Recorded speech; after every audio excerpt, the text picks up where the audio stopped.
For safety reasons, it is vital that personnel who intend to use personal protective equipment and other equipment control the potential for related risks. These risks are associated with access, climbing, working at height, and we are aware of how to use the equipment properly. It is essential that personnel are trained, assessed, and competent and are given written instruction which enable them to select, use, maintain, and carry out periodic examinations of PPE or other equipment correctly, and to be aware of the limitations, precautions, the dangers of misuse. What I've just told you comes directly out of the EN 365 standard, and this standard are titled Personal Protective Equipment Against Falls from Height, General Requirements for Instructions for Use, Maintenance, Periodic Examinations, Repairs, Marking, and Packaging. In this video, we will explain some of the requirements for proper management of equipment. I was asked by Huawei to conduct a series of videos to explain the requirements for working at height and rigging. My name is Barry Lottering and I've been working in this industry for over a decade. I wrote the Equipment Inspection LNQ program, approved by the IWH, participated in the writing of many other standards in the telecommunications industry. So let's look into the purchasing of equipment. When looking at purchasing equipment, I always hear price, price, price. What astonishes me is that most people are very willing to pay enormous amounts of money or cash into clothing brands, but quality equipment are often overlooked due to price.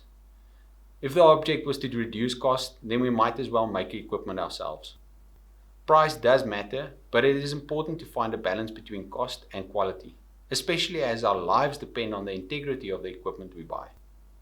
When purchasing equipment, it is important to buy equipment from a reputable seller and who have proper quality management structures in place.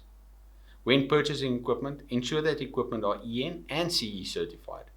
EN standards are required as it outlines the requirements against what the equipment must be tested. Equipment must also be CE certified, as work at height equipment are identified as category 3 equipment, or otherwise known as equipment made of a complex design. When allocating a person in your organization who should do the purchasing and maintain your equipment, you must ensure that he or she are competent to do so.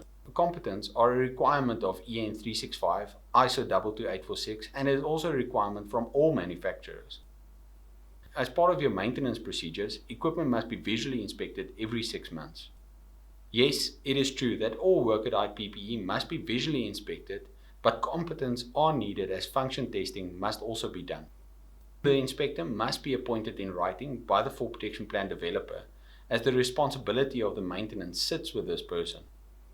This person must be able to identify defects on the equipment and should initiate any corrective actions. Most kits must also be inspected, and sometimes assembled kit needs to be dismantled and reassembled. As function testing, disassembly and reassembly of kits are required by a gear inspector, he must be trained against fall arrest and rescue training at least. It is recommended that if you are a company primarily doing rope access work, that your gear inspector are trained as a basic rope access technician to fully understand the requirements of the access methods being deployed on site. According to EN 365, equipment must be periodically inspected.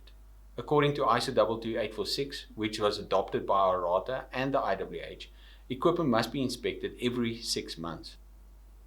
On certain occasions, such as when equipment gets used more regularly, equipment must be inspected more often, let's say every 3 months. Now let's also discuss shelf life. All equipment has a shelf life which was carefully determined by each manufacturer. It does differ from manufacturer to manufacturer as materials are not of the same quality. It will not be practical to go through all the brands in the world, but approved brands by Huawei such as gravity harnesses and camp harnesses has a shelf life of 5 years. This means that the use by date will only start 5 years after the date of first use. Once used, the rule of thumb will be that software components are valid for 10 years. All hardware components are valid on condition. As long as the hardware components are in a good condition, then the equipment can be used indefinitely. Pre-use inspections must be done on all equipment. Before any work starts, pre-use inspection must be done for any obvious damage to the equipment. This can be done by the members of the team, as all fall arrest and rescue courses offered by Gravity included pre-use inspections. Now going back to reputable sellers, according to relevant standards such as EN, ISO and other standards, equipment must be traceable all the way back to the manufacturer. Records must be readily available, such as the serial numbers of the equipment, date of the manufacturer, and origins of the manufacturing process. All manufacturers must also hold EC type certificates, as this provides compliance. All manufacturers must also provide a small booklet for the instructions for maintenance. These instruction booklets must also hold elements such as the cleaning processes of equipment and warnings of how to manage the drying of equipment. The booklet must also give guidance on how equipment must be stored, the possible limitations of the equipment, and other maintenance implications such as lubricating your equipment. I often get a lot of requests regarding the repair of equipment. Some equipment can be repaired, but strictly by the manufacturer or by manufacturer-approved repair centers. Proper record keeping must also be done, according to EN 365. This includes many elements, and you will learn in your gear inspection course what, how, and when records must be kept. But what is important is that equipment records must be kept for each individual component, subsystem, or system. Compliance to managing your equipment are not that complex.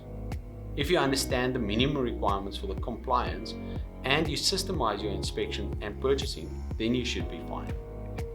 Stick to the rules and know that standards such as ISO 22846 and EN 365 are there to guide you. As Gravity are one of Huawei's preferred training and gear suppliers, we will also be there to guide you. To end of this session, remind yourself of these easy steps. Employ a competent equipment inspector.